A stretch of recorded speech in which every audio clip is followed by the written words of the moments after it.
13장 1절부터 10절까지 한 절씩 저하고 교독하도록 하겠습니다.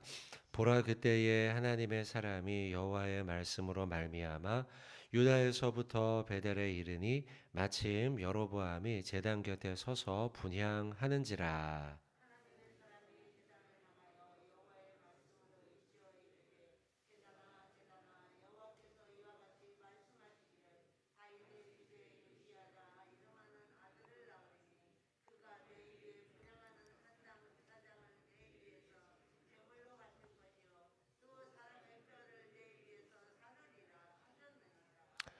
그날에 그가 징조를 들어 이르되 이는 여호와께서 말씀하신 징조라.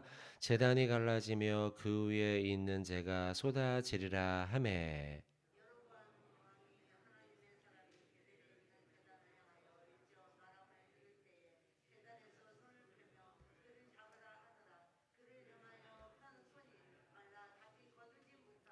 하나님의 사람이 여호와의 말씀으로 보인 징조대로 제단이 갈라지며 재가 제단에서 쏟아진지라.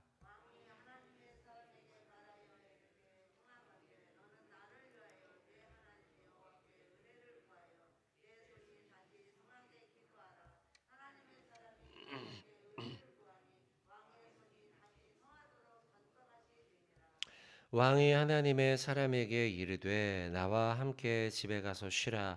내가 내게 예물을 주리라.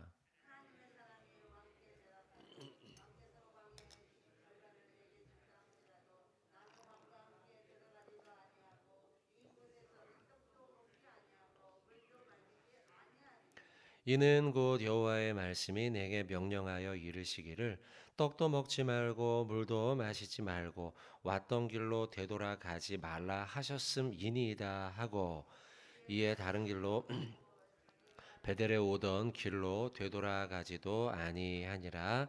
아멘. 오늘은 13장의 말씀을 우리가 같이 나누고 있습니다. 그리고 13장 말씀은 이제 북쪽과 남쪽이 갈리고 난 다음에 일어난 사건입니다. 남쪽은 이제 유다를 중심으로 해서 다윗의 계보를 따라갑니다. 솔로몬 시대 이후로 이제 나라가 갈리게 되었고요. 그의 아들 르호보암이 왕이 되죠. 여러 가지 사건들이 있었지만 어쨌든 하나님의 핵심은 하나님의 말씀에 온전하지 못했기 때문에 그 나라가 갈리게 된 것입니다. 그래서 결국 북쪽은 여로보암이라고 하는 자가 왕위를 이어받게 되며 왕이 되고, 남쪽은 솔로몬의 아들이었던 르호보암이 왕위를 계승하게 됩니다. 르호보암은 이제 별개로 계속 북쪽, 남쪽, 남쪽, 북쪽 이렇게 이 열왕기 상의 말씀이 두 나라를 비교해 가면서 이제 기술이 쭉 되어 있어요. 그 가운데 이제 북쪽의 이야기가 오늘은 기록이 되어져 있는 것입니다. 그 가운데 어제 12장 말씀 가운데 여로보암이 나라를 하나님의 뜻과는 잘못된 방향으로 이끌고 가고 있는 모습이 나오고 있죠. 그 가운데 하나가 산당을 지었다는 사실이에요. 산당을 지은 이유는 불안한 마음이 들었기 때문입니다. 나라가 갈리었는데 이스라엘 사람들은 절기가 되면은 뭐 예를 들면 6월절 같은 때죠. 절기가 되면은 그때마다 예루살렘으로 내려가서 제사를 드렸거든요. 그것이 이들이 일생 살아왔던 기본적인 신앙의 자세입니다. 경건했던 유대인이라고 한다면, 경건했던 이스라엘 사람들이라고 한다면 그것이 너무나 자연스러운 일입니다. 근데 북쪽의 왕 여로보암의 입장에서는 그때마다 이스라엘 백성들이 예루살렘으로 내려갔다가 그곳에 눌러 앉게 된다면 자신의 정치적 입지가 약화될 것이 두려웠습니다. 이걸 정치적으로 풀고 싶었던 거죠. 신앙의 문제인데요. 신앙의 문제를 정치적으로 풀고 싶었던 거예요. 그래서 북쪽에 있는 베델과 단이라고 하는 곳에 산당을 지은 것입니다. 산당을 지어서 거기에 금송아지 우상숭배가 시작이 되게 되는 기초가 된 것입니다. 그래서 베델과 단에 산당을 지었던 사건, 또 절기를 바꿉니다. 절기를 바꾸어서 여덟째 달, 어제 본문이었던 32절이죠. 여덟째 달 15째 날 15일에 절기를 정해요. 이것은 유다 원래 유대 백성들과 쭉 함께 진행해 왔던 절기와는 날짜가 조금 다른 것이에요. 왜 그러면 날짜를 바꿨느냐? 이 역시도 정치적인 거예요. 백성들이 이 절기와 추수의 때가 다소간 겹치기 때문에 생업에 지장을 받았습니다. 생업을 막 하다가 그러니까 추수가 끝나지 않았어요. 추수가 끝나지 않았는데 절기가 되면 사람들이 불평을 간혹 했거든요. 아유, 이 지금 추수를 해야 되는데 바쁜 때 이거 절기를 치르라고 이것도 일손을 내려놔야 되고 왜냐하면 휴일이니까요. 그러니까 평상시에 신앙이 약했던 사람들이 믿기는 믿지만 신앙이 약하다 보니 나는 이 추수를 좀 더 할래 이렇게 생각을 하는 거죠. 그러고서 절기 지키는 것에 대해 불만을 간혹 표했거든요. 그러니 그 이야기를 듣고 사람의 이야기에 따라 하나님이 정하신 절기를 바꾼 거예요. 그러니까 맞지가 않죠. 근데 사람들의 이야기를 더 귀 기울여 들었던 것이죠. 자, 이와 같은 문제. 또 한 가지는 제사장을요, 레위 자손이 아닌 다른 일반 지파 사람들 가운데서도 신청하면 받았던 거예요. 왜냐하면 유대에 예루살렘이 있었고 남유다예요. 그러다 보니 제사장이 거기에 많았거든요. 제사장을 해야 되긴 해야 되는데 이 일을 감당할 사람이 인력적으로 부족한 거예요. 그러니 하나님이 정하신 원칙에 따르지 않고 형편에 따라서 그냥 제사장을 세웠던 것이죠. 대표적인 세 가지의 잘못입니다. 이런 잘못들을 저지르고 있을 때, 자, 1절이에요. 보라 그때에. 자, 방금 제가 설명드린 대표적인 사건 세 가지 말씀드렸는데 이런 일이 자행이 되고 있던 그때에라는 것입니다. 하나님의 사람이 등장합니다. 어디에 등장하느냐? 아까 산당을 지었던 베델과 단이라고 했는데요. 그 베델, 산당 봉헌식 때입니다. 시간은 그때라고 해놨는데 방금과 같은 사건들이 계속 벌어지고 있고 더 구체적으로 시간을 한정한다면 베델이라고 하는 지역에서 그 산당 봉헌식이 진행이 될 때에 이렇게 이제 1절의 말씀을 우리가 요약해서 볼 수가 있겠어요. 그때 하나님의 사람이 등장합니다. 하나님께서 보내신 무명의 사람입니다. 여호와의 말씀으로 말미암아 유다에서부터 베델에 이르니 베델 산당 봉헌식이 범해지고 있는 곳이죠. 마침 여로보암이 제단 곁에 서서 분향합니다. 산당 봉헌식이 진행이 되다 보니 당연히 그 일을 주도했던 북왕 여로보암이 그곳에서 분향을 하고 있었습니다. 이 봉헌식은 우리가 지난주 지지난주에 쭉 보았던 솔로몬의 봉헌식과 대비가 됩니다. 솔로몬의 봉헌식이요 상당히 열왕기상에 길게 다뤄집니다. 5장, 6장, 7장, 8장 상당히 길어요. 상당히 긴 이 장을 할애해서 솔로몬이 하나님의 성전을 건축하고 그리고 그곳에서 봉헌식을 드리고 하나님 앞에 기도하고 간구했던 그 솔로몬의 봉헌식과 오늘 13장, 이 13장도요 상당히 길게 다뤄집니다. 이 봉헌식 내용이요. 이 13장의 봉헌식의 내용이 오버랩돼요. 대비되고 있단 말이죠. 대조가 되고 있다는 것입니다.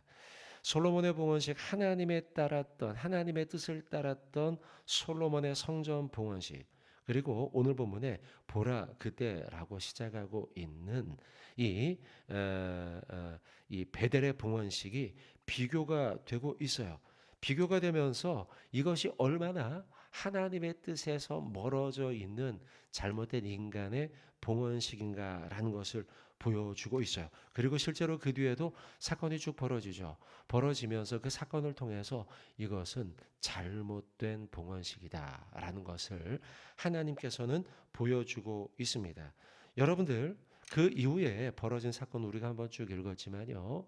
하나님의 사람이 나타나서 이 봉헌식이 잘못됨을 규정하고 그 사람을 잡기 위해서 여로보암 왕이 손을 뻗어서 저 사람을 잡아라 라고 이야기할 때 그 손이 굳어버리죠. 그리고 하나님의 사람이 예언한 대로 그 성전 봉헌식의 이 대가 있을 거 아닙니까? 그 대가 몇 절입니까? 3절이죠. 제단이 갈라지게 됩니다. 그리고 그 위에 송아지를 올려드리기 위해서 태웠을 거 아닙니까? 태웠던 그 재들이 다 쏟아지고 난리법석이 벌어집니다. 이런 일련의 사건들이 벌어지면서 이 봉헌식이 아주 엉망진창이 되면서 왕까지 참여했던 봉헌식인데요. 이 봉헌식이 엉망진창이 되면서 하나님의 축복 가운데 이 봉헌식이 진행되고 있지 않음을 하나님께서 분명히 보여줘요. 분명히. 사인이라는 거죠. 사인. 여러분, 하나님의 사인을 우리가 볼 때 있지 않습니까? 살다 보면 이건 아닌데. 이건 하나님의 뜻이 아니구나라는 것이 분명하게 보여질 때가 있어요. 물론 살다 보면 그게 분명하지 않을 때도 있어요. 헷갈릴 때도 있어요. 하나님 이게 맞습니까? 하나님 이게 틀립니까? 라고 우리가 헷갈릴 때가 있는데 근데요. 살다 보면은 분명히 보일 때가 있잖아요. 이건 내가 하나님의 뜻을 따르지 않은 것이구나.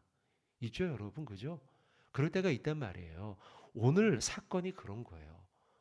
여로보암은 분명히 봤어요. 하나님의 물론 무명의 선지자입니다. 그러나 하나님의 사람이 그곳에 찾아와서 예언을 했잖아요.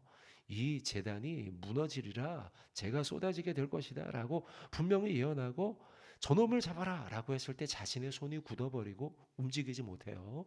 그리고 그 제단이 실제로 갈라져서 제가 쏟아지는 하나님의 징조, 사인, 무서운 사인이죠. 뭔가 이런 사인들이 있어요. 여러분, 이런 사인을 지금 여로보암은 본 거예요. 결론부터 말씀드리면 여로보암은 그 사인을 보았음에도 불구하고 온전하게 돌이키지 않아요. 여러분, 오늘 우리가 이 13장이죠. 13장의 이 말씀을 보면서 우리가 깨달아야 될 신앙의 교훈은 무엇이냐? 하나님의 징조와 사인이 보일 때 우리는 멈춰서야 한다는 거예요. 돌이켜야 한다는 거예요. 여러분, 저는 신앙생활 하면서 이런 지혜로운 사람들을 많이 봤습니다. 하나님의 징조와 사인을 보고요. 겸비함으로 하나님 앞에 고개를 숙이고 엎드리는 성도들이요. 우리도 이 새벽에 주 앞에 나왔죠. 이 시간이 그런 시간이 돼야 돼요. 이 새벽 시간에 우리는 하나님 앞에 돌이켜 기도하는 거죠. 하나님 혹 제가 하나님의 사인을 보고도 보지 못한 것처럼 지나친 것은 없는지 주님 앞에 회개합니다. 또 하나님의 사인을 봐서 하나님께서 저에게 두려운 마음을 주셨어요. 하나님 저희 집안에 이런 일이 있어요. 하나님 저의 삶 속에 이런 일이 있어요. 하나님의 사인으로 믿고 이 시간 엎드리오니 주님 저를 용서하시고 저의 가정과 저의 삶 속에 저의 인생길 가운데 선한 길로 인도해 주세요. 하나님 앞에 엎드려야 된다는 거죠. 여러분 지금 저는 이 본문을 이렇게 이해합니다. 여로보암에게 이런 무서운 사인이 보였잖아요. 봉헌식이 난리가 나고 자기 손도 마비가 돼서 굳어버리고 그리고 실제로 하나님의 사람이 예언한 대로 제단이 막 무너지고 이걸 봤을 때요. 저는 이 사건을 어떻게 이해하느냐? 여러분 이건 소망이에요. 왜 소망이냐? 징조가 보여진다는 것, 사인을 보여주신다는 건 하나님이 여전히 여로보암과 북이스라엘 향해 무엇을 가지고 있다? 소망을 가지고 있다는 거예요. 돌이킬 소망을 가지고 있다는 거예요. 너희가 이 사인을 보고 나는 돌이키기를 바래. 그래서 여로보암이 돌이키기를 원했던 것이죠. 물론 돌이키지 않아요. 왜냐하면 안 돌이킨 거 한번 볼까요? 뒤에 쭉 보시면 33절을 보십시오. 33절 보시면 같이 한번 읽어볼까요? 시작. 여로보암이 이 일 후에도 그의 악한 길에서 떠나 돌이키지 아니하고 다시 일반 백성을 산당의 제사장으로 삼되 누구든지 자원하면 그 사람을 산당의 제사장으로 삼았으므로 이 34절에 여로보암의 집에 죄가 되어 그 집이 땅 위에서 끊어져 멸망하게 되었다.